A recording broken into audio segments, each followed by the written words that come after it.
오늘 좀 일단은 여기 하이퍼 파라미터 튜닝에 대해서 좀 얘기를 먼저 좀 하고 좀 실습을 좀 진행을 하겠습니다. 그래서 일단은 저희가 이제 계속 기계학습 모델에 대해서 이제 배우고 있고 중에 이제 그래서 저번 주에는 이제 딥러닝 관련해서도 인공신경망이라는 이제 모델을 이제 배웠는데요. 그래서 이제 기계학습 모델이라는 것은 이제 봤듯이 우리가 준비된 데이터 에서 관찰한 어떤 데이터셋을 이제 잘 만들어 가지고 거기에서 보통 이제 보면은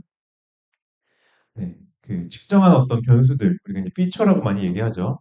피처가 있고 그다음에 그 이것으로 예측하고자 하는 뭔가 이제 예측 변수가 이제 있는 이런 이제 어떻게 보면 그 문제 구조를 만들어 가지고 우리가 이제 거기서 예측 피처 데이터를 가지고 뭔가 패턴을 학습을 해서 이제 예측을 이제 수행하는 어떤 모델을 이제 만드는 것을 우리가 이제 머신러닝이라고 이제 하였습니다.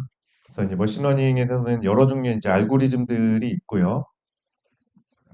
그래서 그 알고리즘마다 이제 결국 이제 어떤 데이터로부터 무엇을 예측하기 위한 어떤 패턴들 그런 것들을 학습을 해야 되는데 그래서 학습되는 부분을 우리가 이제 파라미터라고 한다 그랬죠. 그리고 그 학습에 직접적으로 이제 데이터로부터 학습되는 건 아니고 이 학습을 하기 위해서 우리가 어떤 그 알고리즘이나 이제 모델에 대해서 이제 설정해둬야 되는 값이 있는데 그런 것들을 우리가 이제 하이퍼 파라미터라고 이제 한다고 했습니다. 모델의 이제 구조 등과 관련한 그런 것들이고요. 인공신경망으로 따지면은 이제 층계수를 얼마나 할 것이고 뭐 유닛 개수를 얼마나 할 것이고 활성함수를 못 쓸 것인가 뭐 이런 것들을 그건 학습에 의해서 결정되는 건 아니고, 우리가 이제 먼저 세팅을 해줘야 되는 부분이어서, 그래서 이런 것들 하이퍼 파라미터라고 이제 우리가 이야기를 이제 용어를 합니다. 그래서 여기서 보면은 이제 요 파란색으로 지금 이렇게 돼 있는 요 부분들, 가중치랑 이제 바이어스죠. 요 부분들이 이제 데이터로부터 이제 이렇게 이 학습을 실행하게 되면은 쭉 이제 학습 변형되면서 학습이 되는 부분들이죠. 이제 파라미터고 그래서 파라미터 가중치 편향이 있고 하이퍼 파라미터는 그러면은 요 은닉층을 몇 개를 할 거고 유닛을 몇 개를 할 건가 이런 것 같은 구조적인 정보들 그 다음에 이제 뭐 활성 함수를 뭘 쓸 것인가 이런 것들이 이제 나중에 이제 여기서 로스 함수 이런 것들을 뭘 쓸 것인가 하는 것들이 하이퍼 파라미터들이 되겠습니다. 네, 그래서 인공신경망 하이퍼 파라미터는 이제 대략적으로 보면은 중요한 부분이 이제 일단 인공신경망 모델을 유-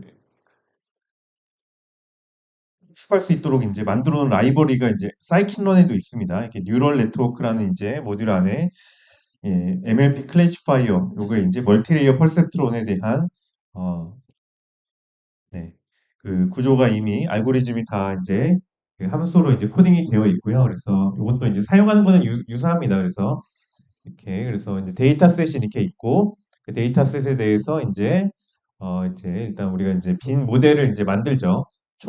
모델 초기화를 이렇게 하고 그러면은 이때 초기화를 할 때 우리가 이제 이런 하이퍼 파라미터를 주게 됩니다. 그러니까 히든 레이어 사이즈가 이제 100, 이렇게 됐다는 얘기는 뭐냐면은 어 근데 지금 입력이 보니까 피처가 20개네요. 그러니까 20개 피처가 이제 이렇게 들어가서 20개 피처가 들어가서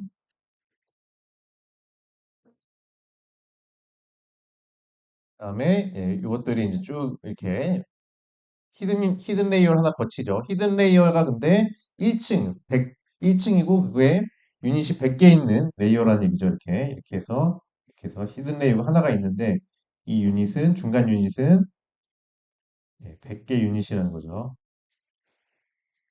그리고 나서 어, 지금 보니까 N샘플 100개. 이거 뭐 아웃풋은 이제 뭐 두 개 층 또는 이제 한 개로 해가지고 yes or no 뭐 이렇게 이제 지금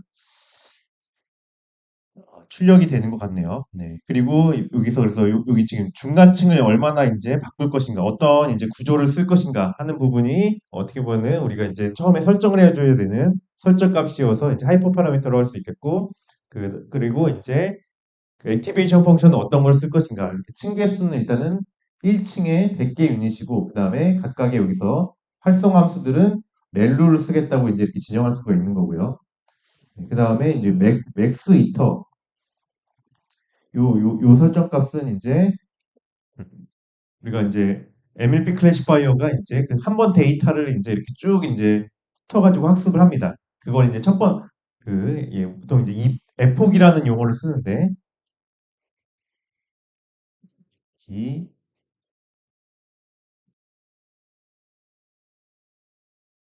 CH. 그러니까 1 에폭이라는 건 뭐냐면은 이 우리가 이제 모델 구조를 이렇게 만들었죠. 모델 구조를 아까처럼 만들고 이렇게 해서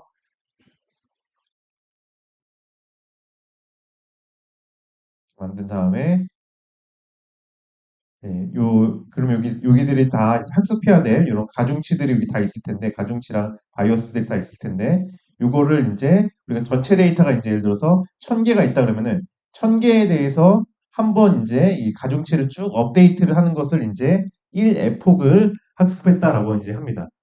그러니까 우리 갖고 있는 학습할 데이터셋이 개수가 이제 1000개가 있다 그러면은 그 1000개를 한번 쭉 이제 요 알고리즘을 돌려서 가중치를 한 번씩 업데이트를 해가지고 한번 이렇게 학습을 하는 것을 우리가 1회폭 학습이라고 그러고요.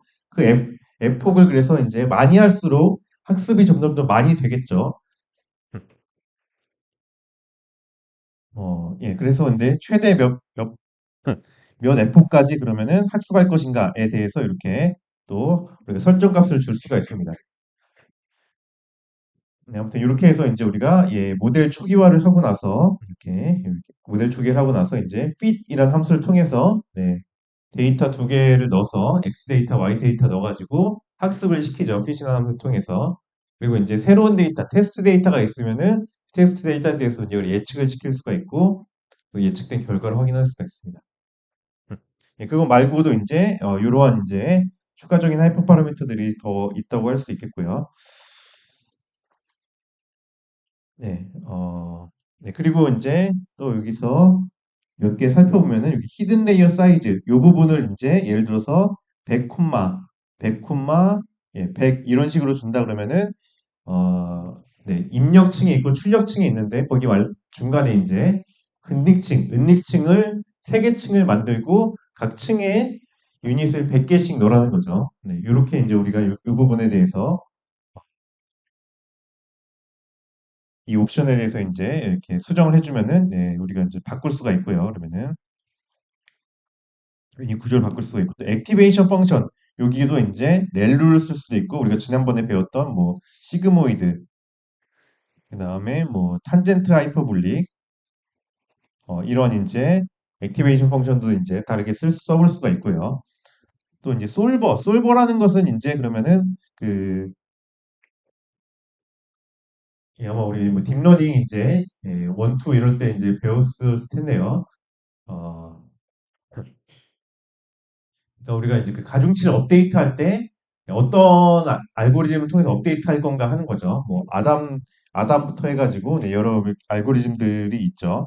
이런 것들을 우리가 해서 이제 하이퍼 파라미터를 조정을 해서 네, 우리가 이제 학습을 할 수가 있습니다.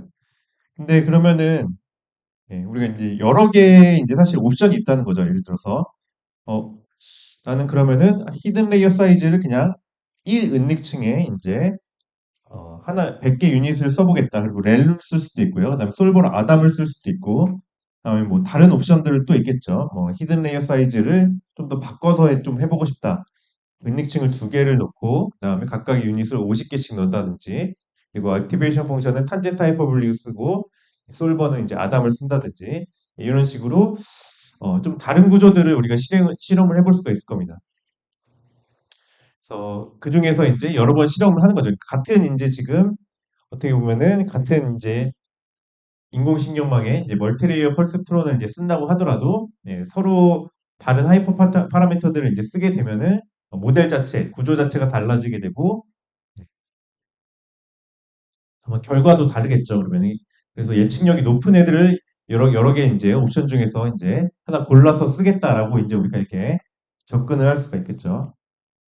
그래서 이제 하이퍼 파라미터 튜닝은 아무튼 이제 그래서 우리가 이제 어떤 알고리즘을 골랐을 때 그 알고리즘에 대해서 네, 적절한 이제 설정 값들, 하이퍼 파라미터들을 결정을 하는 걸 얘기를 하고요.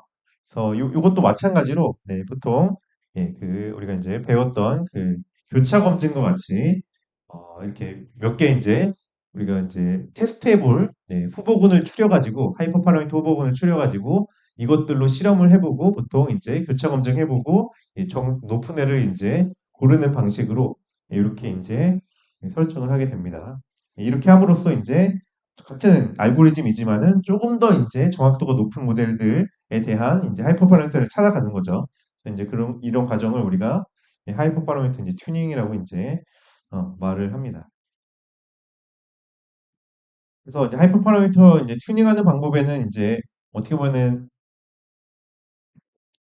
예, 그 다른 말로는 이제 튜닝이라는 용어 말고도 이제 탐색이라고 할 수도 있겠죠. 그 탐색이라는 얘기는 제일 좋은 거를 찾는다 이런 거죠. 그러니까 적합한 애를.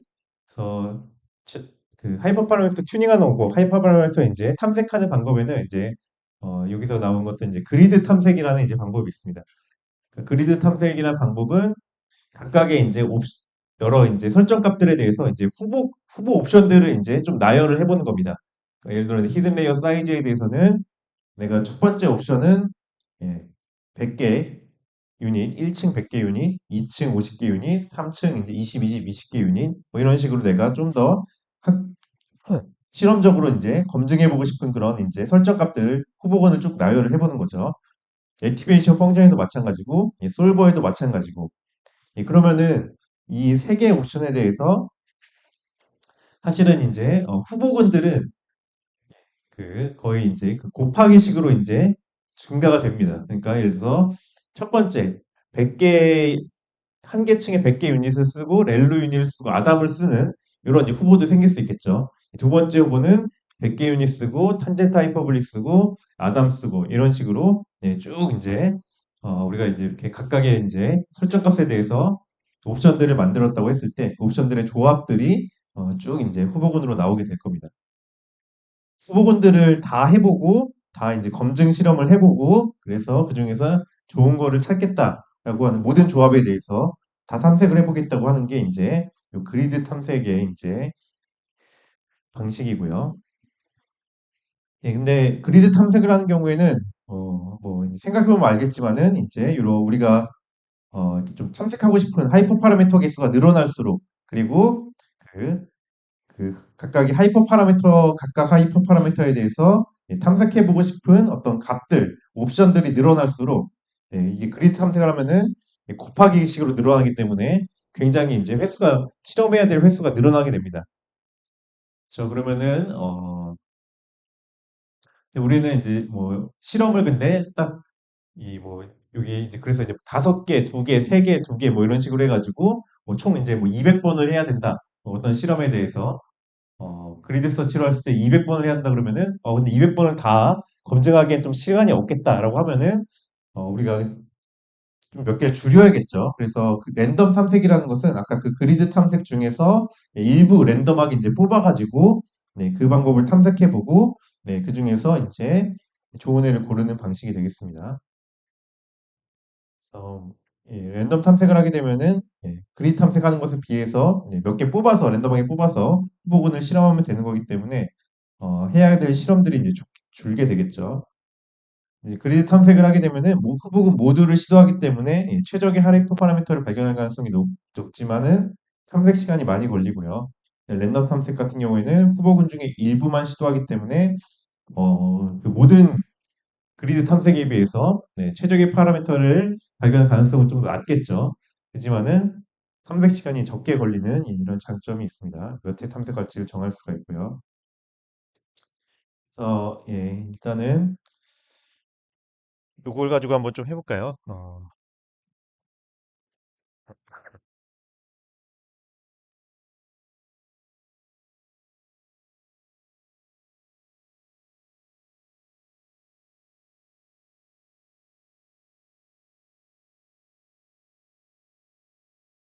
주피터 노트북을 실행을 해서 여기 있는 코드로 한번 실행을 해보겠습니다.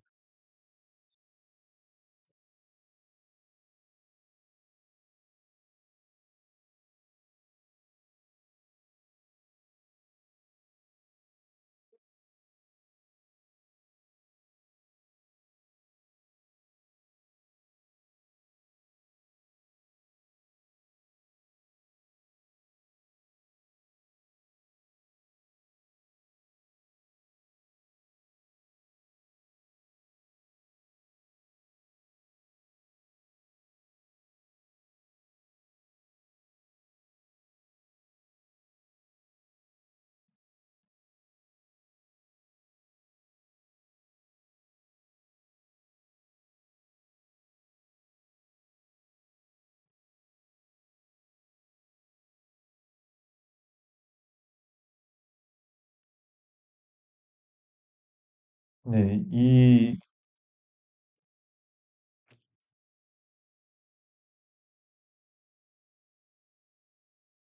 이 코드를 보시면은 이제 요 함수는 이제 임의의 데이터셋을 만드는 함수네요. 그래서 지금 Y를 한번 이제 확인해 보면은 어떻게 만들어졌는지. 네, X는 어떤 어레이인데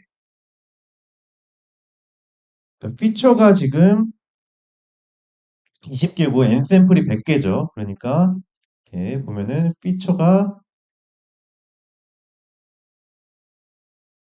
이제 20개 그리고 이렇게 해서 그다음에 여기 샘플 n 샘플 개수가 데이터 개수가 지금 100개죠. 이런 이제 모양의 음,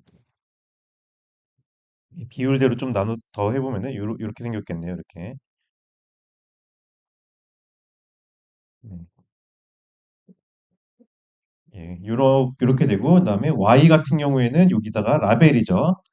요게 이제 X고요, 이게. 그다음에 Y 같은 경우에는 이렇게 100,1인 요런 이제 라벨을 이제 임의로 잠시만요.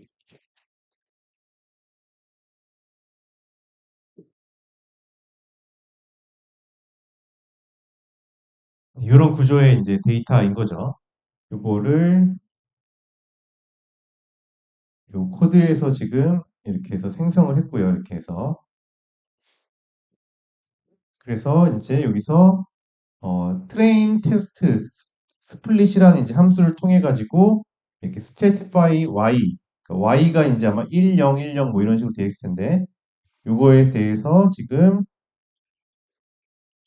트레인 테스트 데이터셋 나눴죠. 네, 얼마로 나눴냐면은 0.75 대 0.25 비율. 그러니까 3대 1 비율인 거죠. 지금 100개니까 75개, 75개 랜덤하게 이 중에서 인덱스 중에서 이렇게 이 중에서 랜덤하게 이제 75개를 뽑아가지고 75개는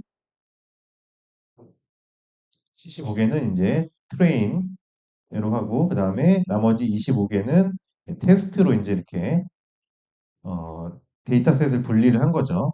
그리고 우리가 이제 여기 보면 스트래티파이를 적용했기 때문에 원래 원본 데이터에 있었던 일령의 비율, 1령의 비율이 이제 50대 50이었다 그러면은 그 비율이 유지되도록 이렇게 일단 데이터셋을 나눈 부분이 되겠습니다. 이쪽 부분이.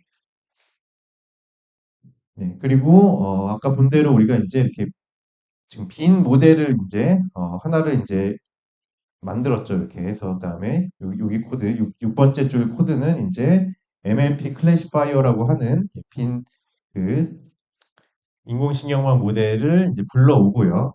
그 모델에 대해서 일단은 빈 모델을 이제 만들었는데 설정 값은 몇 개는 안 주고 몇 개만 줬습니다. 맥스 이터 2000 그다음에 랜덤 스테이트는 1로 해서 일단 줬네요.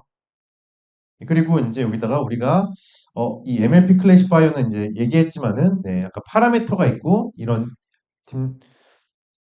머신러닝 알고리즘들은 데이터로부터 학습되는 파라미터라는 게 있고, 네, 그리고 이제 우리가 아이의 그 모델을 구조 정보라든가 이런 것들은 설정해줘야 되는 값들이 있다 그랬죠. 그래서 설정해줘야 되는 값들 중에서 히든 레이어 사이즈라는 게 있고요. 그 다음에 액티베이션 펑션도 있고, 솔버도 있고, 그다음에 학습률에 대한 알파 값도 있습니다. 그래서 요것에 대해서 우리가 개별적으로 지정을 해줄 수도 있지만은 한번 이제 아까 전에 배웠던 그리드 탐색 또는 랜덤 탐색을 통해 가지고 저희가 이제 최종 모델을 찾아보겠다는 거죠. 그러면은 네, 일단은 옵션들을 이렇게 나열을 했습니다. 지금 히든 레이어 사이즈에 대해서는 우리가 10, 30, 10이라고 하는 중간 구조를 이제 이렇게 하나 옵션을 쓰겠다는 거고 두 번째는 이제 한 층이고 유닛이 20개인 그런 이제 구조를 이제 쓰겠다는 거죠. 네, 그리고 액티베이션 펑션에는 이제 탄젠트 하이퍼볼리카 렐로를 한번 시도를 해보겠다는 얘기고, 솔버에는 SGD나 그다음에 아담을 이제 시도해보겠다는 얘기고, 알파 학습률 값에 대해서는 이렇게 두 개 값을 이제 시도해보겠다는 그런 지금 계획이 있는 거죠. 네, 그리고 나서 이렇게 사이클 런에는 이제 아까 전에 얘기했던 그리드 서치 같은 함수를 지원을 하고 있습니다. 그래서 그리드 서치 그다음에 CV는 이제 크로스 밸리데이션 얘기하는 거죠. 그래서 다섯 번 이제 반복 실험을 해서 음, 그중에서 이제 최적 파라미터를 일단 찾아보자라는 겁니다.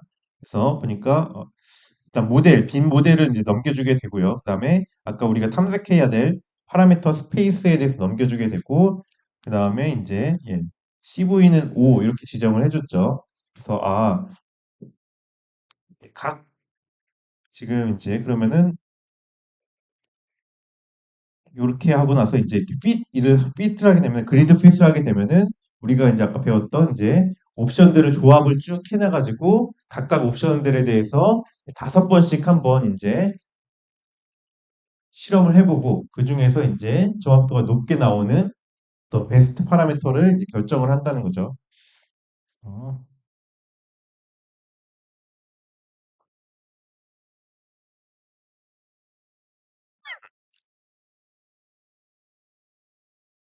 네, 그래서 이 부분이 이제 그래서 아까 전에 했던 하이퍼 파라미터 튜닝하는 부분이 되겠고요.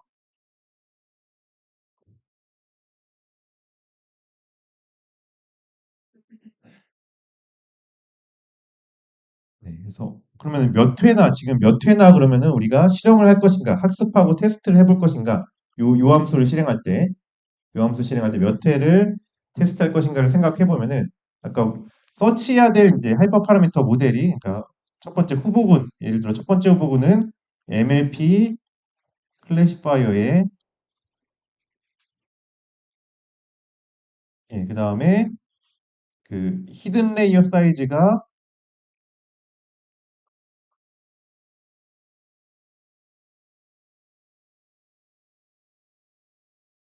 요거를 쓰겠죠, 요거 10, 30가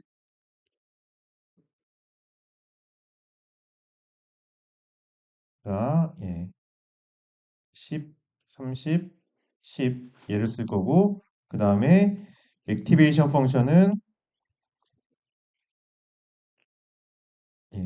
탄젠트 하이퍼볼릭을 처음에 이제 쓰겠죠. 탄 하이퍼볼릭 쓸 거고 그 다음에 솔버는 SGD를 이제 쓰겠죠. SGD를 처음에 쓸 거고 그 다음에 알파 값은 0.0001 이렇게 이제 써서 요걸 가지고 이 첫 번째 후보죠. 이제 우리가 탐색하고자 하는 하이퍼 파라미터 후보이고 그다음에 여기다 맥스 이터는 고정이고요. 지금 맥스 이터는 2000하고 그다음에 랜덤 스테이트 1은 고정이죠. 그다음에 요런 이제 설정 값을 가진 모델에 대해서 다섯 번 정도 이제 반복 실험을 해보죠. 그러면은 이게 이제 다섯 번 5회 이렇게 반복 실험이 있고요. 그다음에 두 번째도 이제 이게 이제 첫 번째 후보군이고 후보군 1이고 첫 번째 그리고 후보군 두 번째에도 생기겠죠. 후보군 두 번째, 이번째, 이번째는 이제 요, 뭐, 여길 먼저 바꾼다 그러면은 뒤에를 다 동일하고 이제 1번째 후보군가 다 동일하고 그다음에 알파 값만 0.0으로 바꾸겠죠. 이렇게 해가지고 이것도 5회 여기만 바꾸고 그다음에 세 번째 후보군은 이번에는 이제 여기 0.01 요렇게 선택을 한 거에서 이번에 솔버만 이제 또 바꿔보고 얘로 바꿔보고 이런 식으로 해서 후보군은 총 몇 개가 나올까요? 그러면은 후보군 같은 경우에는 옵션들이 두 개가 있기 때문에 2 곱하기 2 곱하기 2 곱하기 2에서 총 16개의 후보군이 있고요. 그래서 16까지 이제 후보군이 있겠죠. 이렇게 해서 우리가 탐색할 그리드 서치로 그 16개 이제 하이퍼파이널 후보군 중에서 이제 우리가 이제 5번씩 교차 검증을 하기 때문에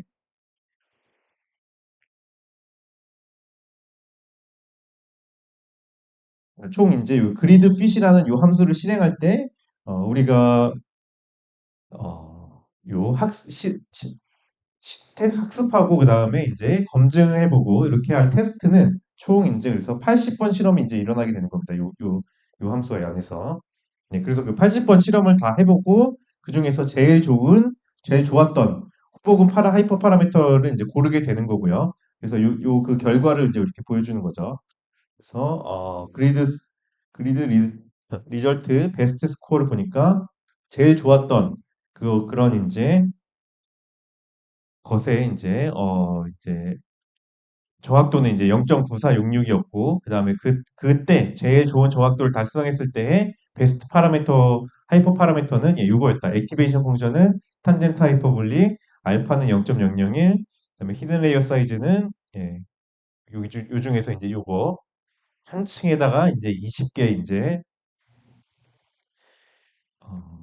히든 유닛을 갖고 있는 애, 그다음에 솔버 같은 경우는 SGD 요런 이제 조합이 이제 가장 베스트였다라고 이렇게 보여진 겁니다.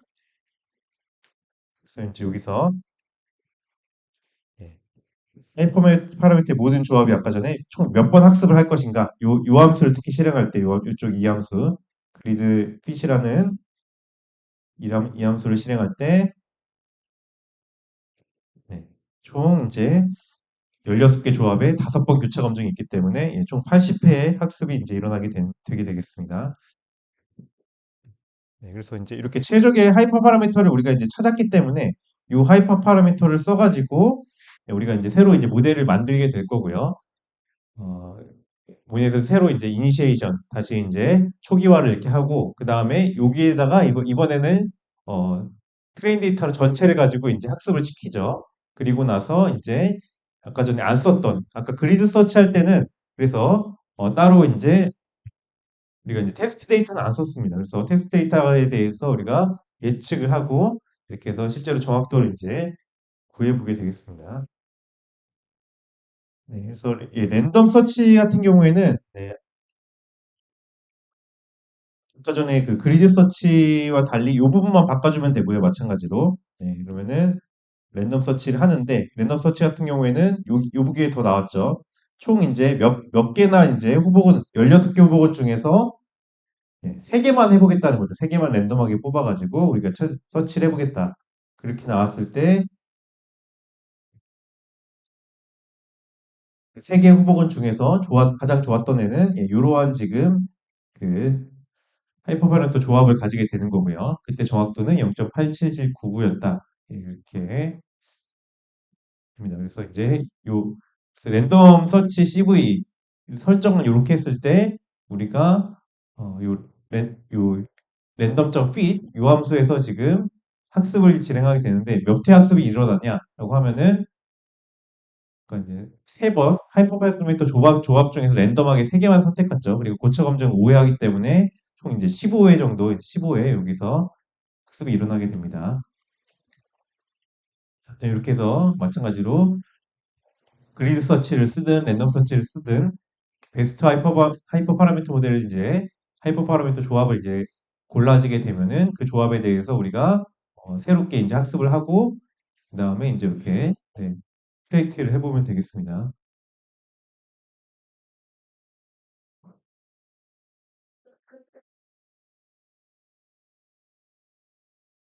네, 그래서 우리가 실제로는 이제 그래서 어떤 공모전 같은 게 있죠. 우리가 공모전들이 있는데 공모전들이 이 데이터 쪽에 관련된 뭐 IT에서 이제 서비스 개발하는 그런 이제 공모전도 있고 그거 말고 이제 데이터 관련된 공모전 같은 경우에는 데이터 분석 공모전이 있고 크게는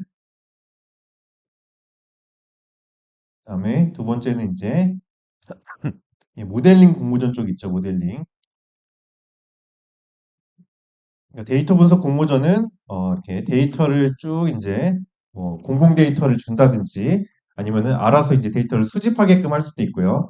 그래서 뭐 특정한 이제 뭐 지난번에 우리가 몇 명 이제 참석하신 분들이 있을 텐데 뭐 화성시 안에서 있는 어떤 데이터들을 이제 우리가 잘 수집을 해서 활용을 해서 거기서 어떤 인사이트를 도출하고 그러니까 시각화나 이제 시각화나 뭐 통계 분석 등을 이제 써가지고 인사이트 도출하고 그다음에 이걸 가지고 뭔가 이제 정책을 제안한다든지 예, 하는 게 이제 이 데이터 분석 공모전 쪽이 되겠죠. 이제 모델링 공모전 쪽은 요렇게라기보다 이제 아예 우리가 이제 어떤 뭔가 예측해야 될 문제 자체가 어떻게 보면 좀 픽스가 돼 있죠. 그 예측 문제로 이제 좀 어떻게 보면 문제가 픽스가 돼 있고 그 다음에 데이터도 픽스가 돼 있죠. 여기에 맞춰서 그때도 이제 픽스가 돼 있고요. 요 픽스된 데이터에 대해서 우리가 어떤 인공지능 모델 이런 것들을 만들어서 네, 예측 정확도를 겨루는 것들이 이제 이렇게 모델링 공모전 쪽이 되겠습니다. 예, 그래서 모델링 공모전 이제 보면은 이렇게 우리가 이제 학습할 수 있는 학습 데이터셋이 공개가 돼 있죠.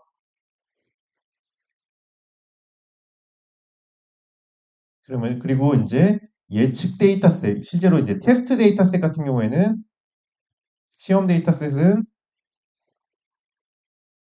또는 이제 여기까지는 지금 이제 여기까지는 이제 공개가 돼 있고 그다음 여기는 지금 네, 테스트 데이터셋은 보통 이제 그 주체 측만 이제 가지고 있죠. 비공개 주체 측만 이제 주식 소유로 이제 비공개되어 있습니다. 그래서 학습 데이터셋 공개된 학습 데이터셋에 대해서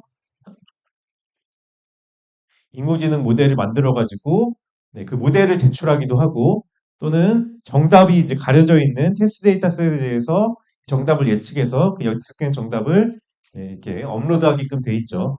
그러면 이제 그 주최 측에서는 그 업로드돼 있는 그 인공지능 모델이나 또는 이제 그 인공지능이 예측한 그런 어떤 테스트 데이터셋에 대한 예측값을 이제 실제 알고 있는 주최 측만 알고 있는 정답과 비교해 가지고 가장 높은 정확도 점수를 갖고 있는 애를 뽑아서 네, 뭐 상을 이렇게 주게 되겠죠. 네, 이렇게 이제 공모전들이 이제 구성이 되어 있고요. 네, 그런 경우에 이제 우리가 실험을 어떻게 할 것인가라고 생각을 해보면 이렇게 있는 거죠. 그러니까 공개된 데이터셋 있죠. 공개 데이터셋. 공개 데이터셋을 훈련과 검증 데이터셋을 우리가 나눈 다음에 훈련 데이터셋에 대해서 여러 모델들을 이제 쭉 이제 한번 시도를 해보겠죠. 네.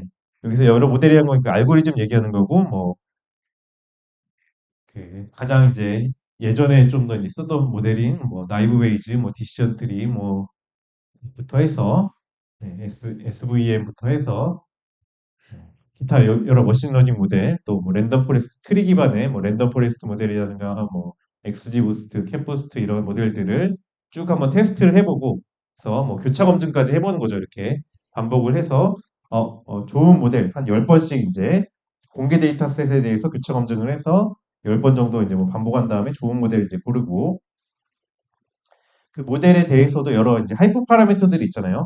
원래 그러니까 그 기본 실험할 때 모델 검증 실험할 때는 그냥 기본값 이제 하이퍼 파라미터를 이제 썼다고 하면은 모델을 고른 다음에는 그 모델을 이제 최적화를 하는 거죠. 그 모델에 대해서 여러 가지 이제 하이퍼 파라미터 조합을 만들고 그 조합에 대해서 또 한 번 이제 고차 검증을 여러 번 이제 학습을 해가지고 최적의 이제 하이퍼 파라미터를 이제 고르게 되고요. 그러면 그 가장 성능이 좋았던 모델과 그 모델의 하이퍼 파라미터를 이제 픽스를 하고 그 픽스된 것에 대해서 전체 데이터셋을 다시 한번 쭉 한번 학습을 하고요. 그리고 나서 이제 그걸 이제 최종 모델로 이제 픽스를 하고 그걸로 이제 비공개돼 있는 시험 데이터셋에 대해서 예측을 하고 제출을 하는 거죠. 예, 모델을 제출할 수도 있고 예, 비공개 데이터셋에 대한 예측을 제출할 수도 있고요. 예, 그래서 이제 예, 최종 모델의 이제 평가 점수를 이제 얻게 되고 우리가 이제 평가를 받게 되는 구조가 되겠습니다. 이렇게 우리가 이제 예, 데이터셋 구축이 이제 완료가 됐을 때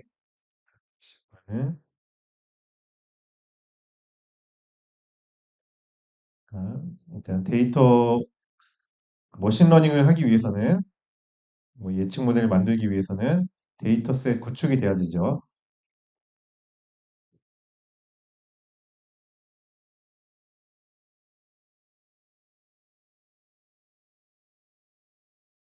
여기는 이제 수집 과정, 그 다음에 전처리 과정 이런 것들이 이제 있어야 되고요. 요걸 가지 이렇게 구축이 되게 되면은 이제 요 데이터에 맞는 우리의 모델과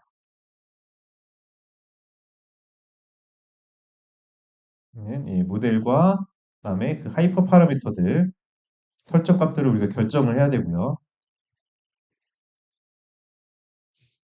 예, 그러면은 이렇게 요 모델과 하이퍼 파라미터를 결정하기 위해서 보통 이제 데이터셋을 그래서 이렇게 학습과 예, 시험으로 이렇게 나눈 다음에 하죠. 네, 그리고 이 이 학습 데이터셋을 가지고 이제 모델을 만들고 그다음에 이제 이것을 시험 데이터셋에 적용을 해서 평가 점수를 이제 내는 이런 이제 머신러닝 이제 개발 구조가 되겠습니다. 그래서 요 부분 하이퍼 파라미터와 이제 적합한 모델을 어떻게 이제 고를 것인가에 대해서까지도 쭉 한번 얘기를 했습니다. 그래서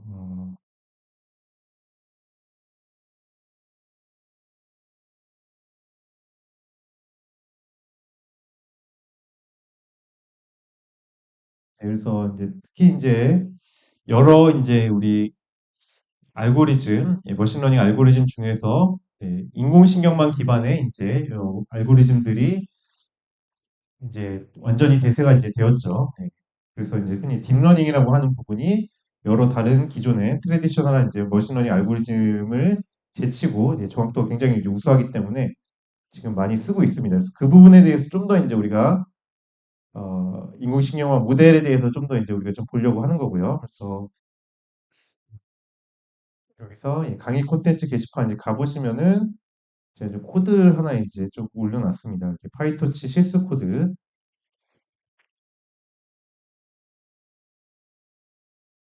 요걸 좀 다운로드를 받으시고요.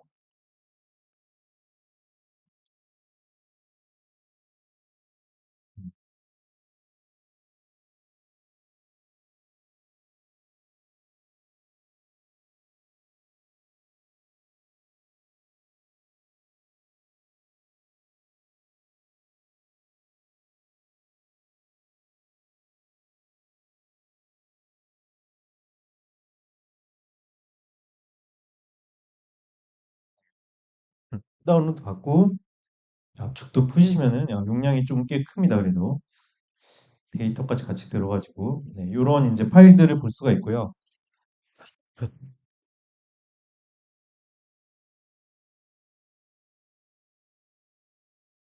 이 파일들을 지난번에 이제 했던 대로 이제 우리가 주피터 노트북을 좀 한번 좀 실행을 해볼 거기 때문에 실행될 수 있도록 주피터 노트북 그 워킹 디렉토리로 좀 옮겨야 되겠습니다. 그러니까 주피터 노트북 워킹 디렉토리는 어디서 찾을 수 있냐면은 그때 얘기했지만은 그 주피터 노트북 실행하게 되면은 이렇게 검은색 이제 터미널 화면이 뜨죠. 그 터미널 화면 중에서 그래서 맨 처음에 이제 쭉 있다가 한 15번째 줄, 20째 줄 사이쯤에 있는 여기 Serving Notebook from Local Directory 라고 되어 있는 나오는 요 부분에 있는 요 경로가 그 주피터 노트북의 워킹 디렉토리라고 얘기를 했죠. 그래서 여기 이거를 카피를 해서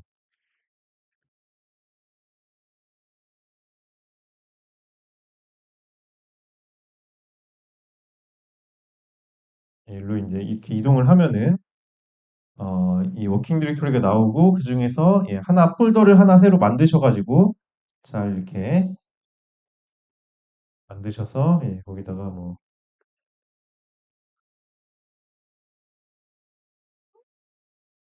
이름은 상관없고요. 파이토치 뭐 이런 식으로 만들고 아까 있었던 요거를 뭐 카피 또는 이동해서 넣어주시면 되겠습니다. 그러면은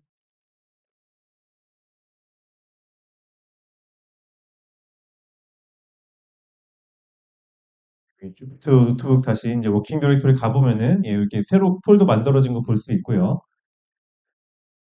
거기에 대해서 이제 이렇게 코드들이랑 이제 데이터들, 뭐 기타 필요한 파일들 이렇게 올라와 있죠. 일단은 이렇게 이제 준비를 좀 해주시고, 그다음에 특히 이제 여기 주피터 노트북 끝에가 이제 확장자가 이제 CSV로 되어 있는 애들은 지금 어떻게 보면 데이터 파일들이고요. 여기가 그다음에 그 PY로 되어 있는 파일은 이제 파이썬 파일이죠. 그 파이썬 안에다가 이제 모델 구조가 여기에 정의가 되어 있고요. 그다음에 실제로 이제 우리가 실험하는 부분은 여기 IPyMB라고 되어 있는 주피터 노트북 파일이 우리가 이제 실제로 실행할 파일들입니다. 그래서 토탈런 IPyMB 요거를 좀 열어보시고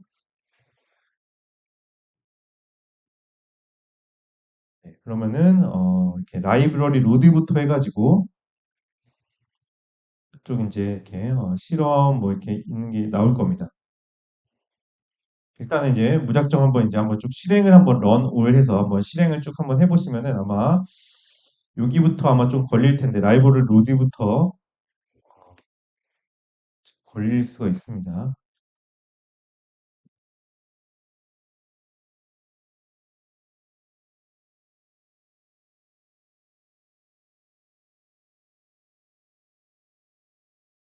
저는 다 로드가 됐네요. 그러니까 만약에 이쪽에 라이브러리 로드 쪽에서 뭔가 이제 임포트 에러가 뜬다. 그 내가 예를 들어서 이런 이제 외부 라이브러리들을 내 지금 분석 코드 이후에서 이제 사용하겠다는 얘기인데 만약에 그 라이브러리들이 아직 내 컴퓨터에 설치가 안 돼 있다 그러면은 이쪽에서 다 에러가 나오겠죠. 이런 데서 이런 예를 들어 웹플러 라이브러리가 지금 컴퓨터에 설치되어 있지 않다. 그래서 불러올 수 없다. 이런 에러 메시지가 나올 겁니다. 그럴 경우에는 아마 설치를 다 해줘야 되고요. 설치할 때 이렇게 하나 셀을 열어가지고 예를 들어 이제 파이토치라는 게 이제 없었다. 그러면은 pip install torch 이렇게 하시면 됩니다. 여기에 이제 이름이 근데 임포트하는 이름하고 좀 다를 수도 있거든요. 만약에 다른 경우에는 여기 좀 검색을 한번 해보셔야 돼요. 이렇게 구글에다가 이제 톨치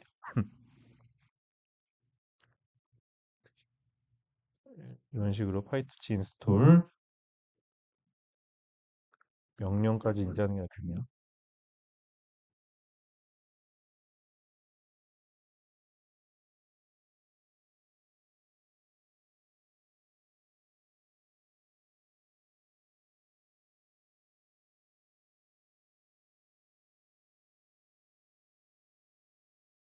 파이토치 설치하기.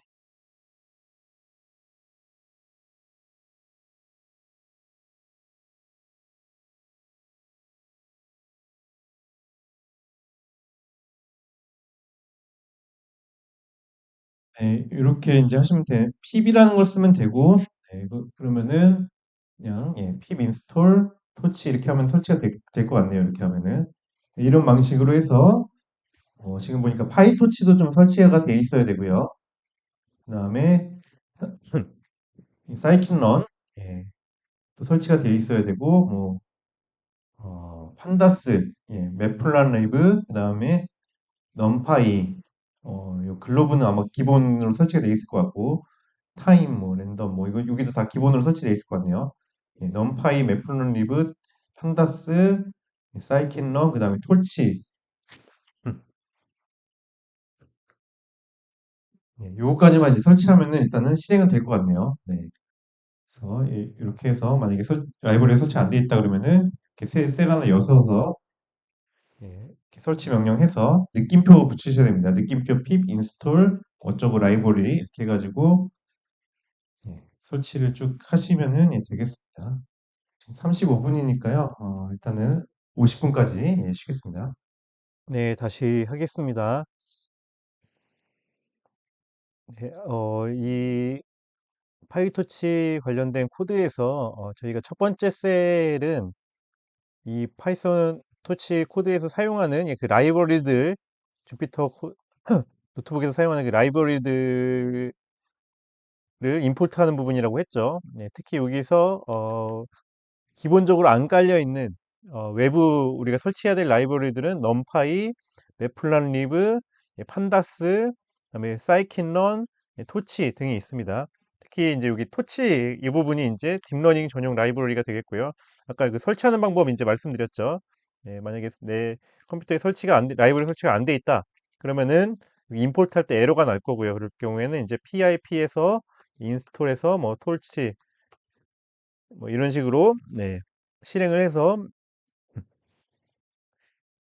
라이브러리를 먼저 설치를 하셔야겠습니다. 그리고 나서 이제 우리가 먼저 데이터를 이제 불러올 텐데요. 데이터를 불러서 한번 확인을 해볼 텐데 우리가 이제 이 코드에서 사용하는 데이터는 요 이름이 이렇게 되어 있습니다. 브라카 로그 p1.csv. 이것은 아까 다운로드 받았던 요런 이제 파일들 안에 같이 있고요. 이 파일이죠, 이 파일. 이 파일을 이제 읽어와서 우리가 이제 쉐입 을 보면은 이렇게 생겼죠. 833 곱하기 203 이렇게 되어 있습니다. 그러니까 즉 이렇게 네모난 모양인데 833에다가 행 길이가 833이고요. 그다음에 열 길이가 2053이라는 거죠. 어, 그래서 이제 구체적으로 보면은 DF를 통해서 구체적으로 보면은 이런 지금 데이터 구조를 갖고 있습니다. 보니까 여기 이 행들이 지금 833개라는 거죠.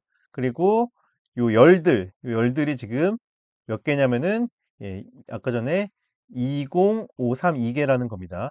그리고 특히 이제 마지막 열을 보면은 라벨이 붙어 있는 걸 볼 수가 있고요.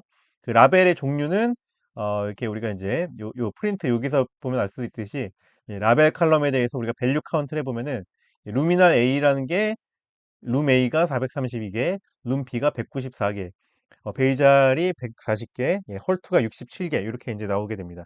그러니까 다시 한번 이제 말씀 한번 드려볼게요. 지금 이 데이터셋은 무슨 데이터셋이냐면은 유방암 데이터셋입니다. 유방암 데이터셋이고요. 어, 여기 행들 앞에 있는 요 인덱스들이 붙어 있잖아요. 요게 환자 아이디라고 생각하시면 되겠어요. 어, 근데 이제 정상인은 없고 다 환자 아이디라고 보시면 되겠습니다. 그러니까 첫 번째 데이터 같은 경우에는 이 환자의 이 비식별화를 위해서 이제 아이디로 이제 부여를 했겠죠. 환자의 이제 아이디는 이렇게 TCGA A1, A0, SD01이라는 아이디를 갖고 있는 것이고요. 그리고 이 환자는 요것은 이제 열들이 있잖아요. 이 열들은 유전자입니다. 유전자. 예, 그 유전자 번호가 1001, 30426이라는 유전자에 대해서 이 환자는 여기 활성화도라고 보시면 되겠어요. 값은 활성화도가 0이다. 첫 번째 환자의 두 번째 유전자는 활성화도가 2.35고요. 세 번째 유전자의 활성화도는 2.51, 네 번째 유전자의 활성화도는 4.11. 뭐 이런 식으로 해가지고 여러 이제 유전자들의 활성화도가 이게 쭉 나오게 됩니다. 그리고 나서 이제 라벨이 붙어 있는 거죠. 아, 이런 활성화도를 갖고 있었던 유방암 환자는 이 라벨이 루미널 A라는 겁니다. 이 라벨은 이제 뭐냐면은 유방암의 이제 서브 타입을 얘기합니다. 서브 타입. 그 서브 타입이라는 건 이제 한국말로 얘기하면은 아종이라고 번역을 하는데요.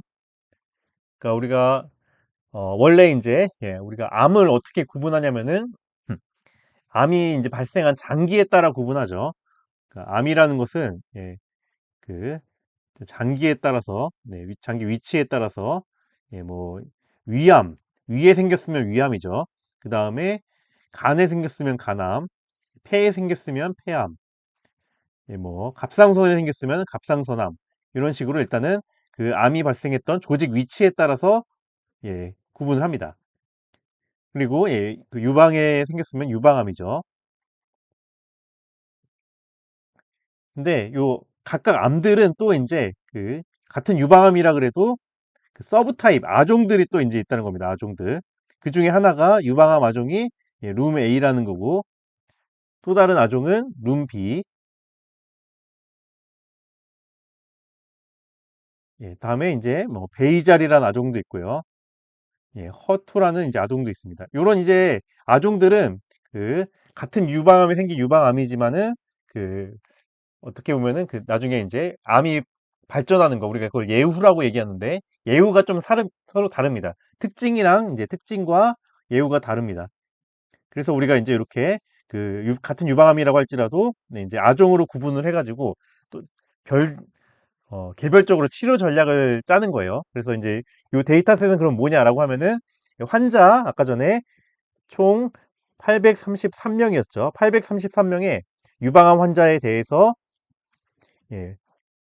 2만 531개의 유전자에 대한 활성화도를 이렇게 쭉쭉 측정을 한 거죠. 이렇게 측정을 해서 그래서 이 환자가 나중에 결국 이제 라벨이 있는 거죠. 라벨이 여기다가 라벨이 이렇게 있어서 이 환자가 루미날 A냐 또는 루미날 B냐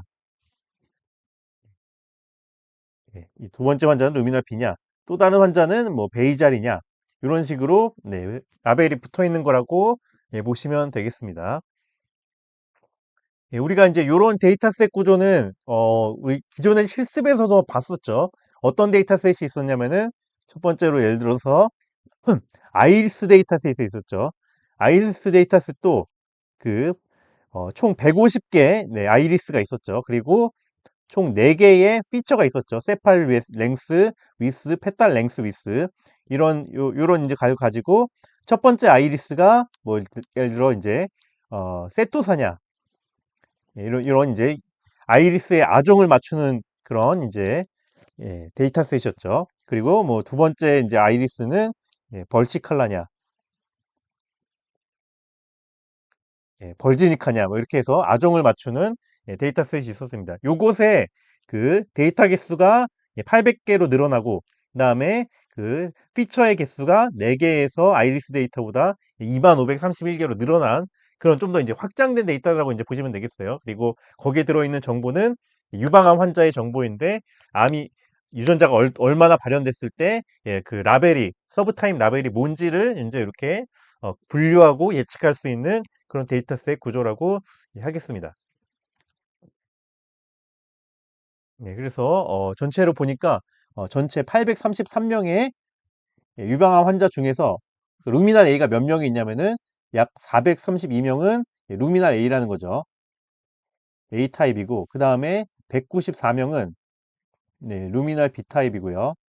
그 다음에 140명은 베이잘 타입이고 그 다음에 헐투 타입은 67명이네요.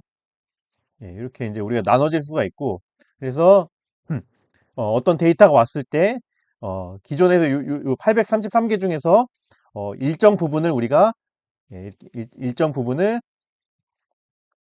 트레인 데이터셋으로 쓰겠죠. 그래서 이제 학습을 하고 나중에 이제 새로운 데이터들이 오게 되면은 이런 새로운 데이터들이 오게 되면은 얘가 루미나 A인지 베이잘인지 허투인지 이렇게 서브 서브 타입을 클래시피케이션 하는 문제를 위한 데이터셋이 되겠습니다.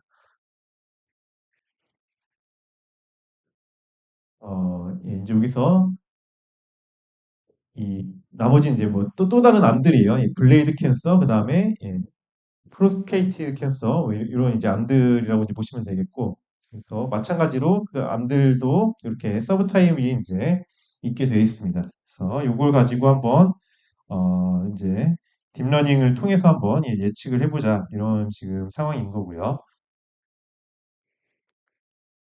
네, 그래서 이 평가지표 정의 여기는 좀 일단 넘어가 보고 네, 데이터 로더 그다음에 뭐 모델 초기화 손실함수 뭐 이렇게 있는데 예, 일단은 예, 이게 어떻게 그러면 우리가 동작하는가 좀 이제 보도록 하겠습니다.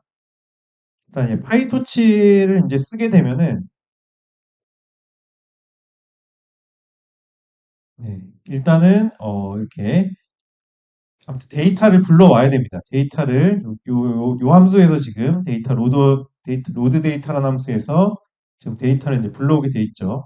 근데 우리가 이제 아까 있었던 그 833명 데이터셋을 지금 트레인 데이터셋, 그다음에 밸리데이션 데이터셋, 테스트 데이터셋을 일단은 여기서 지금 나누고 있습니다. 이렇게 나누고 있고요. 그래서 일단은 여기 이 부분들은 좀 일단은 데이터 불러오는 부분이다 정도로 일단 얘기를 하겠습니다. 일단 오늘은 좀 간략하게 좀 내용만 한번 봐볼게요. 그래서 우리가 이제 어떤 데이터셋을 가지고 지금 실험을 할 건데 그 데이터셋의 지금 비율이 어떻게 돼 있고 일단은 한번 그 로그를 한번 좀 출력을 한 거고요. 이쪽에서. 예, 그 다음에 네,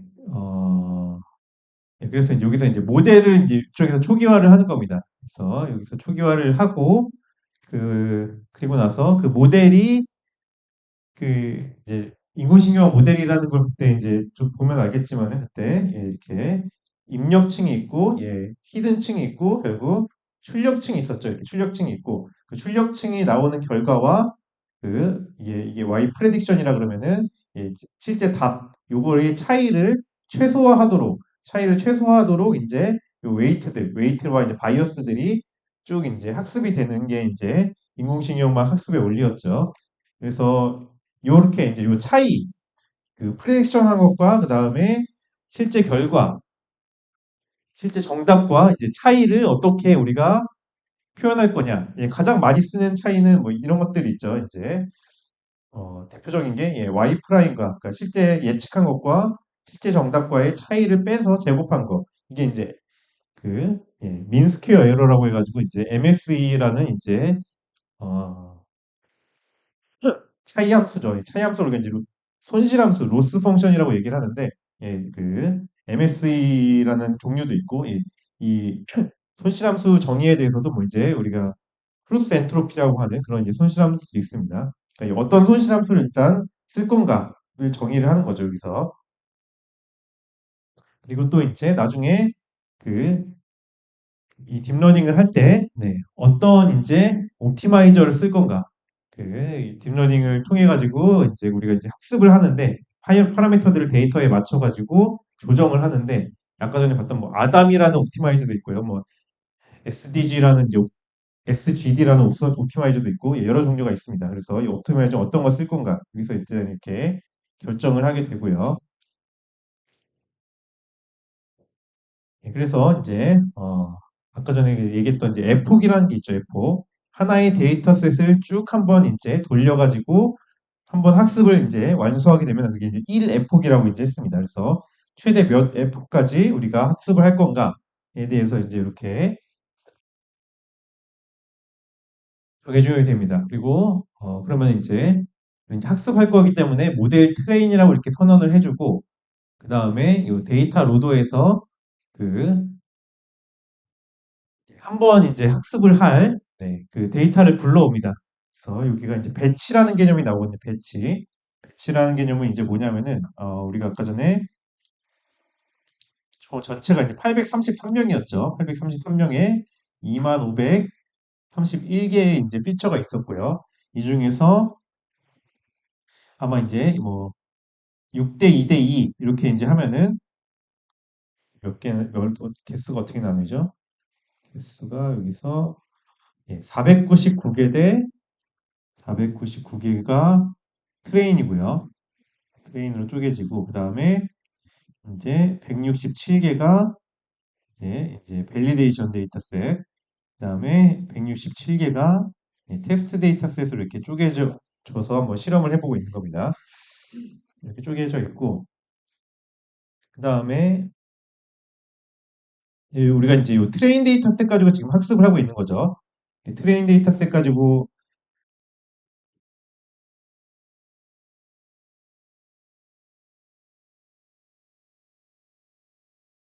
학습하고 있는 상황인데 이 트레인 데이터셋에 그러면 499개가 지금 있죠. 이 499개를 가지고 한번 쭉 이제 우리가 어떤 모델을 이제 만든 다음에 이런 모델을 만든 다음에 이제 가중치들이 있겠죠. 이 가중치들에 대해서 499개 데이터셋을 한번 쭉 이제 학습을 해서 이것들을 변경을 하잖아요. 가중치들을 이제 우리가 이제 플러스하거나 마이너스 해가지고 쭉 변경을 하는데 이렇게 한번 쭉 트레인 데이터셋을 가지고 학습을 전체 한번 시키는 걸 이제 에폭이라고 이제 얘기를 했고요. 근데 에폭을 이제 할 때도 이 우리가 이제 데이터 한 개 한 개씩 하면서 이제 요거를 바꾸는 게 아니고 약간 이 499개도 몇 개씩 좀 나눕니다. 예를 들어서 이제 8개씩 나눈다 그러면은 요거를 이제 배치라 그러는데 8개를 한번 나눠 가지고 8개에 대해서 요 한 번 이제 한 번 업데이트를 합니다.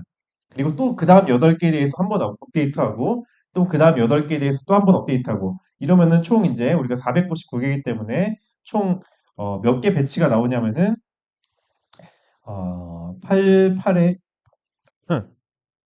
86에 48이죠. 그리고 그 다음에 19니까 3, 63에다가 플러스 1개, 그러니까 64개 배치가 나오겠네요. 그러니까 8개짜리 63개 배치랑 그 다음에 1개 데이터가 있는 1개 배치 이렇게 해서 총 64개 배치 가 이제 나오게 됩니다. 아무튼 그래서 이 배치 하나마다 이제 이렇게 업데이트를 한 번 하게 되고, 그래서 그 다음 배치 업데이트 하게 되고, 그래서 모든 배치에 대해서 이제 모든 트레인 데이터셋에 대해서 모든 배치를 다 한 번 돌리게 되면은 1회폭 학습했다 이렇게 얘기하는 거죠. 그러니까 1배치 학습이 이렇게 진행이 되고 1배치 학습이 이제 모든 트레인 데이터셋에서 한 번 이제 완수가 되면은 1회폭 학습이 이제 된 거죠. 그래서 이제 그 가장 이제 작은 단위는 한 개 한 개, 개개 데이터 단위고요. 그 개개 데이터들을 약간 이제 뭐 8개 내지 뭐 12개, 32개 뭐 이런 식으로 이제 묶어가지고 학습 단위로 이제 만든 게 이제 배치고 그 배치들이 모든 트레인 데이터셋에 대해서 다 한번 실행이 되는 거를 우리 이제 에폭이라고 한다는 거죠. 이런 이제 개념이 여튼 있습니다. 그래서 여기서 우리가 요 데이터 로더를 하게 되면은 1 배치가 이제 불러와지는 거죠. 그래서 그 배치에 대해서 우리가 한번 이제 이렇게 쭉 이제 학습을 예측을 해서 예측을 하게 되고요. 그다음에 어, 네. 그다음에 이제 여기서 이제 이 로스 크라이테리언이라고 해가지고 아까 우리가 정의했던 여기죠. 크라이테리언 이 부분 그 로스를 계산하게 됩니다.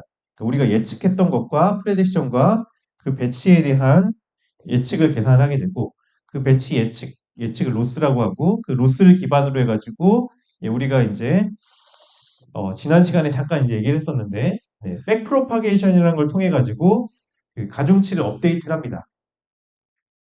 그러니까 이제 한번 여기가 이제 그래서 포워드고 포워드 그다음에 그 로스 계산 손실 계산 그다음에 그 손실에 기반으로 해가지고 가중치 업데이트 백프로파게이션 업데이트를 이렇게 하는 거죠. 그래서 이렇게 스택까지 하면은 업데이트가 이제 쭉 진행이 됩니다.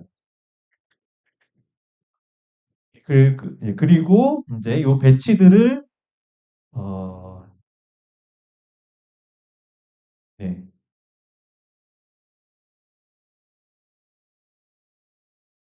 배치들을 이제 한번 이제 트레인 데이터셋까지 다 돌리는 게 이제 1에폭인 거죠. 그래서 네, 그렇게 이제 돼 있고요. 그 다음에 한번 이제 에폭을 돌리고 나서 한번 1에폭을 이제 수행한 다음에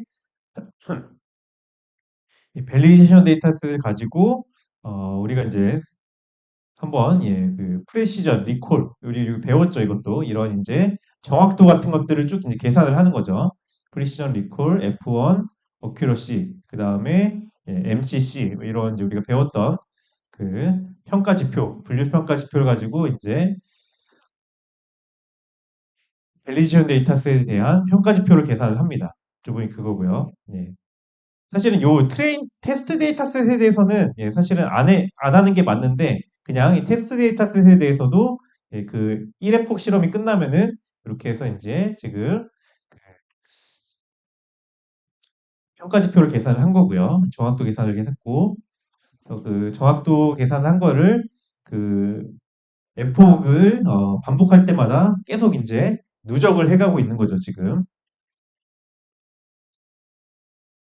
그다음에 이제 우리가 그러면은 언제 이제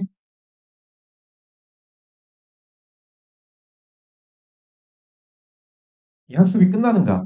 예, 그러니까 그래서 일단 딥러닝 학습의 이제 순서는 일단은 마찬가지로 이제 그 모델 구조를 이제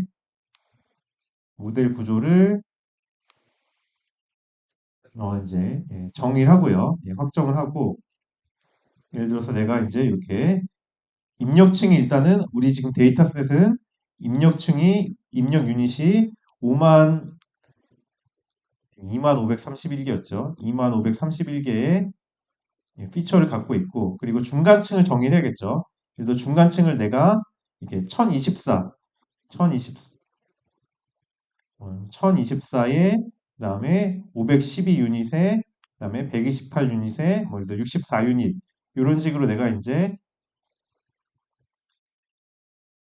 그러고 나서 지금 우리가 4개의 이제 이게 입력층이죠, 입력층. 그다음에 출력층이 있죠, 출력층. 출력층 같은 경우에는 우리가 이제 서브 타입이 4종류였기 때문에 이렇게 4개 출력층이 나오게 됩니다. 그리고 이제 중간에 이제 히든 유닛층이죠, 이게. 은닉층.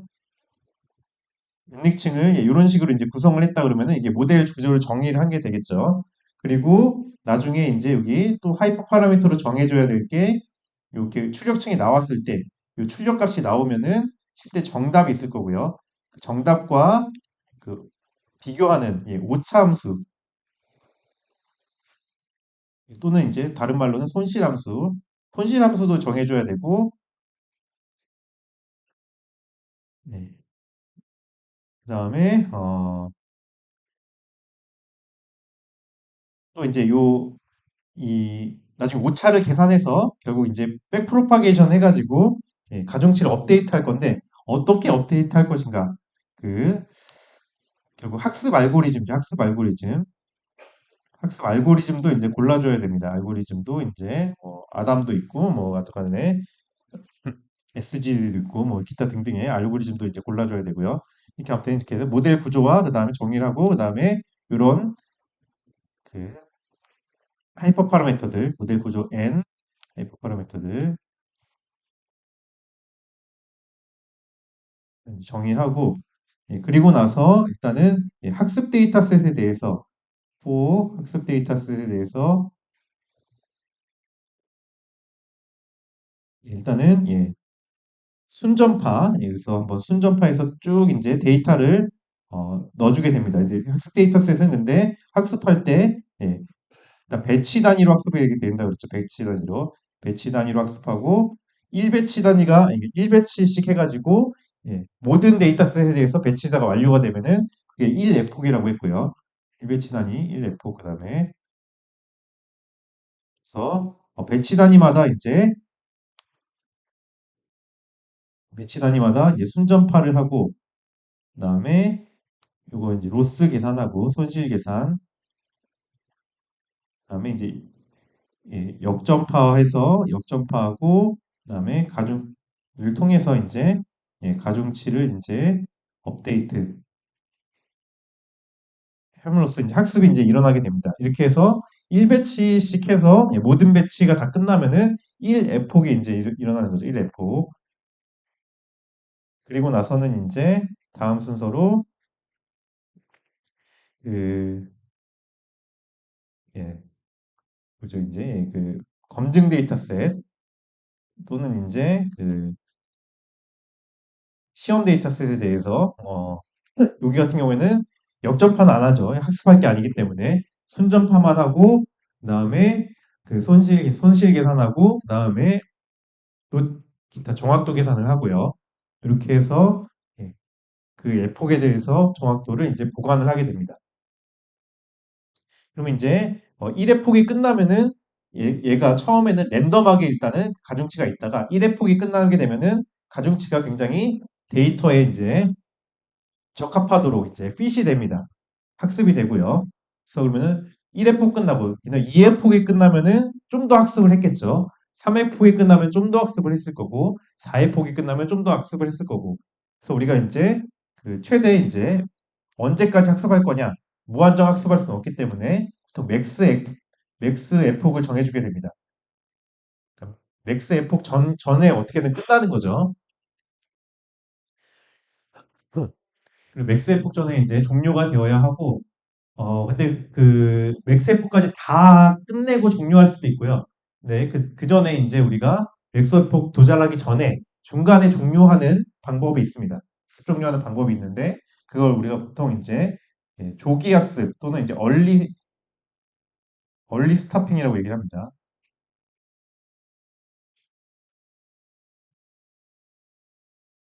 조기 종료. 그러니까 맥스 F까지 이제 무조건 다 학습하게 할 수 있고 맥스 F 뭐 300을 정했다 그러면은 300 F만큼 쭉 계속 학습을 하게 할 수도 있고 그 300 F 하지 않고 그 중간에 일단은 어느 정도 학습이 되면은 조기 종료하게끔 할 수도 있습니다. 그래서 조기 종료라는 건 이제 뭐냐면은 그래서 이제 여기 이제 학습 곡선이 나오는데 여기가 이제 F폭이 되겠고요. 그다음 여기가 이제 뭐 로스를 한다 그러면은 예를 들어 여기 손실이라 그러면 손실이 F폭이 이제 될수록 전체 이제 손실이라는 걸 여기 출력과 정답의 차이라 그랬죠. 그래서 차이가 계속 이렇게 줄어들게 됩니다. 그렇죠? 예, 일반적으로 학습을 많이 할수록 손실은 계속 줄어들게 됩니다. 예측한 것과 정답의 차이는 줄어들게 되고요. 근데 이제 이게 이제 이렇게 줄어드는 게 학습 데이터셋에 대한 손실을 얘기합니다. 학습 손실.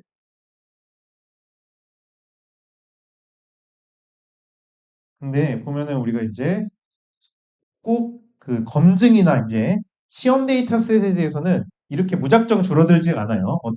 떻게 돼 있냐면 보통 이제 이렇게 돼 있다가 줄어들다가 어느 순간이 되면은 더 이상 안 줄어들고 오히려 나중에 학습을 많이 할수록 약간 이렇게 늘어나는 이러한 이제 곡선 모양이 나옵니다. 이게 이제 검증 데이터 손실.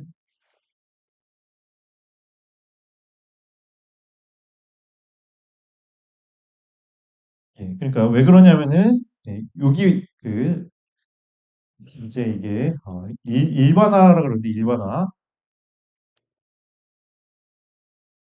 그러니까 우리도 이제 너무 공부를 많이 하면은 네, 예, 머리가 이제 좀 이상하게 되죠. 네, 그런 거랑 비슷하다고 이제 보시면 되겠습니다. 그러니까 어떤 시험 문제를 너무 이제 거의 너무 많이 보다 보면은 시험 문제를 거의 암기하게 되고 다른 문제에 대한 적응력이 없어지게 되죠. 그런 거랑 비슷하게 학습 데이터 가지고 계속 너무 많이 학습을 하다 보면은 일반적으로 이제 학습이 되다가 여기 검증 데이터나 이제 시험 데이터라는 얘기는 그 학습하지 않는 데이터죠. 그런 데이터에 대해서도 계속 이제 학습률이 좋아지다가 너무 이제 암기식 공부가 이제 일어나는 순간부터는 이제 오히려 그 일반화가 안 돼서 새로운 문제에 대해서는 오히려 이제 정확도가 낮아지게 되는 로스가 커지게 되는 이런 일들이 일어나는데요. 네, 아무튼 여기서 그래서 이제 이쪽 부분부터 과적합이라고 보통 얘기를 하죠. 그래서 그 딥러닝에서의 과적합. 어느 순간부터 학습 손실은 계속 줄어드는데 검증이나 또는 시험 데이터의 이제 그 손실은 줄어들지 않고 오히려 그 순간부터 이제 늘어나게 되는 에폭, 특정한 에폭 지점 이후를 이제 우리가 여기는 과적합, 과학습 이렇게 이제 얘기를 합니다. 여기가 딱 종료하기 적당하다는 얘기죠. 그래서 우리가 이제 에폭이 예를 들어서 우리가 300 에폭, 300 에폭이 요 정도라고 했을 때 어, 이 검증 데이터셋을 우리가 확인을 해가면서 어느 순간에 더 이상 줄어들지 않는다. 예를 들어서 40회 정도 이제 계속 이제 우리가 더 이 검증 데이터에 대한 이제 그 손실을 계속 이제 축적을 해봤는데 40회 정도까지 더 인내하면서 기다려 봤는데 더 이상의 이제 요 40회 동안에 검증 데이터 손실에 추가적인 이제 그 하락이 없었다. 추가적인 학습이 더 되지 않았다라고 하면은 여기서 이제 멈추는 거죠. 그러니까 맥스는 300 F이라고 이제 설정을 했지만은 중간에 이제 이렇게 종료를 하는 겁니다. 여기서 그냥 학습 종료. 더 이상 이제 검증 데이터셋이 정확도가 줄어들지 않았기 때문에 여기서 그냥 멈추겠다. 학습 종료. 그래서 요 이렇게 맥스 에포까지 학습하지 않고 네, 검증 데이터셋을 확인을 해가면서 검증 데이터셋이 몇 회 이상의 추가적인 업데이트가 없는 경우에 종료하는 것을 우리가 이제 이렇게 얼리 스타핑이라고 이제 얘기를 합니다. 조기 종료라고 이제 얘기를 하고요. 그래서 이제 우리가 이런 조기 종료를 위해서 또 검증 데이터셋을 이제 쓰는 거죠. 굳이 학습 데이터만 가지고 학습을 하게 되면은 학습 데이터는 학습할수록 계속 줄어들어요. 계속 줄어드는데, 뭐 거의 암기하면 계속 맞출 수 있으니까. 근데 검증 데이터는 그렇지 않다는 거죠. 그래서 우리가 적절한 이제 종료 지점을 찾기 위해서 이렇게 그 얘기를 합니다. 아무튼 요쪽 부분이 그래서 그 조기 종료에 대한 얘기가 되겠고요. 그래서 이렇게 해서 쭉 학습을 하고 그 실험을 이렇게 했을 때, 예, 그러면은, 예, 아무튼 요런 이제 결과들이 나옵니다. 요 결과를 좀 보면은,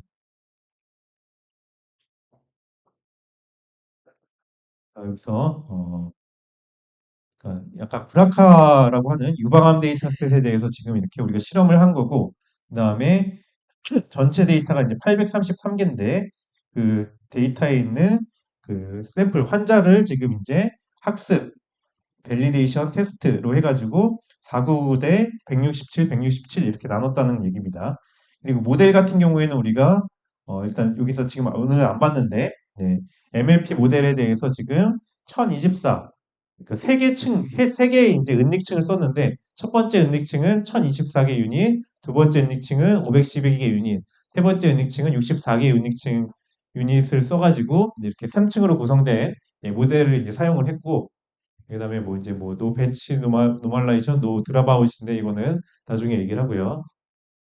그다음에 로스 손실함수로는 지금 크로스 엔트로피를 썼고요. 그다음에 일단은 예, 그 옵티마이저 같은 경우는 아담을 썼죠. 그리고 이터레이션 뭐 이건 됐고 그래서 맥스 에폭 같은 경우에는 500으로 설정을 했고 그다음에 그 조기 종료 조건 그 얼마까지 예, 검증 데이터에 대해서 학습을 추적할 것인가 40회까지 이제 추적하겠다고 이렇게 정리한 거고요. 그다음에 배치 사이즈 한 번 이제 몇 배치씩 이제 우리가 학습할 것인가를 했을 때 8개씩 8크기의 배치씩 이제 우리가 학습을 할 거고 그다음에 이제 뭐 디바이스 같은 경우에는 이것도 이제 CPU를 쓸 건가 나중에 GPU를 쓸 건가인데 일단 넘어가도록 하겠습니다. 근데 이렇게 학습을 하게 되면은 예, 그 전체 500 에폭 중에서 예, 이렇게 네, 아무튼 업데이트가 이렇게 일어났다는 얘기고 네, 그래서 요 내용을 확인을 해보면은 예, 여기가 이제 이게 학습 곡선입니다. 그래서 네, 이렇게 에폭이 진행됨에 따라서 아까 500 에폭이었는데 한 800 80 몇 가지에서 이제 그냥 조기 종료를 한 것 같아요. 그래서 이제 지금 파란색 곡선이 지금 여기서 때가 되나 이게?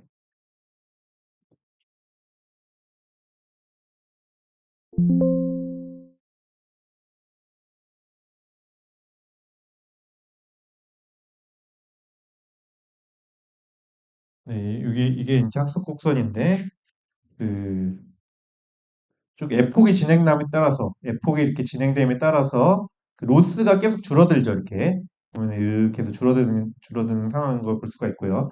네, 여기서 파란색 곡선 지금 파란색 곡선이 트레인 데이터셋에 대한 에폭이고 그다음에 초록색 곡선은 지금 밸리데이션 데이터셋에 대한 에폭이고 노란색 곡선은 지금 테스트 데이터셋에 대한 이제 손실입니다. 그래서 보니까 예, 그 트레인 로스는 계속 이렇게 줄어들죠. 계속 줄어드는데 지금 밸리데이션 로스는 초록색 곡선 보면은 약간 줄어들다가 지금 약간 이렇게 올라가는 모양을 보이고 있고 테스트도 마찬가지죠. 그래서 요 지점까지 그 학습은 여기서 네, 더 이상 이제 밸리데이션 로스가 갱신이 안 되죠. 그래서 한 40회 정도 기다렸고요. 40회 정도 기다린 다음에 갱신이 없었기 때문에 일단 조기 종료를 했고 그다음에 우리는 어, 그러면은 어떤 이제 학습을 이제 최적의 학습이라고 보느냐라고 하면은 요때 빨간색 선으로 되어 있는 요 부분을 최적 학습이라고 이제 생각을 한다는 거죠. 그래서 이 부분에 대해서 학습돼 있을 때를 기억을 해뒀다가 우리가 이제 나중에 불러와서 이제 사용을 하는 겁니다. 그래서 여기가 지금 로스가 네, 0.457 이때 기준이 그거였고요. 그래서 그때 기준 뭐 이것도 똑같이 이제 에폭에 따라서 이번엔 로스를 추적하는 게 아니고 프리시전을 추적해 봤더니만 이렇게 증가를 한다는 거죠. 트레인 데이터셋은 밸리데이션 데이터셋은 이렇게 하다가 여기 좀 수렴하는 것 같고요. 테스트 데이터셋도 마찬가지고, 여기도 지금 리콜도 추적을 해봤고, F1이라는 우리 정확도도 추적을 해봤고, 그다음에 어큐러시 추적을 해봤고, MCC도 이렇게 추적을 해봤죠. 그때 아무튼 이제 가장 좋았던 부분은 여기 약 이제 42의 폭 정도 학습을 했을 때 그때 MCC도 그렇고 F1도 그렇고 지금 어큐러시도 그렇고 제일 좋은 걸 알 수가 있죠. 그래서 요 지점을 딱 이제 우리가 이제 학습을 최적 학습이라고 생각을 하고 네, 뒤에 학습한 거 다 버리고 이때 학습됐던 웨이트 파라미터들을 그냥 보관해가지고 최종 이제 어, 학습으로 지금 이제 결정을 하는 겁니다. 요게 이제 그거고요. 네, 이렇게 실험을 했을 때, 그래서 아무튼 최종 테스트 F1 스코어는 얼마 나오냐? 테스트 F1 스코어는 0.9154가 나온다는 거죠. 네. 이렇게 해서 이제 우리가 이제 특별하게 사이킨런을 쓰면은 굉장히 간단하죠. 훨씬 더 간단한데 나중에 이제 이 모델 같은 경우에 모델이나 이제 뭐 기타 등등 여러 옵션들 있잖아요. 뭐 이런 배치 노멀라이제이션, 뭐 드랍 아웃 이러한 이제 딥러닝 특유의 그 구조를 바꾸는 그런 스킬들을 쓰기 위해서는 그 사이키노는 좀 이제 커스터마이징이 좀 안 됩니다. 구조에 대한 커스터마이징이 안 되기 때문에 우리가 딥러닝 같은 경우에 인공지능을 쓸 때는 특별한 라이브러리들을 쓰게 되고 그게 두 종류가 보통 있는데 첫 번째 종류가 이제 텐서플로우고 그리고 이제 그 텐서플로우를 좀 더 쉽게 쓰도록 한 게 이제 케라스라는 겁니다. 텐서플로우와 이제 케라스는 같은 그룹이고요. 텐서플로우 라이브러리를 쓰거나 아니면은 여기 파이토치 라이브러리를 이제 보통 이제 많이 씁니다. 둘 중에 하나 씁니다. 그래서 우리가 지금 파이토치를 통해 가지고 한번 쭉 코드를 이렇게 일단은 좀 실행을 한번 해본 거라고 지금 하겠습니다. 일단 여기까지 하고요. 다음 주에 좀 더 이제 내용에 대해서 좀 더 하도록 할게요.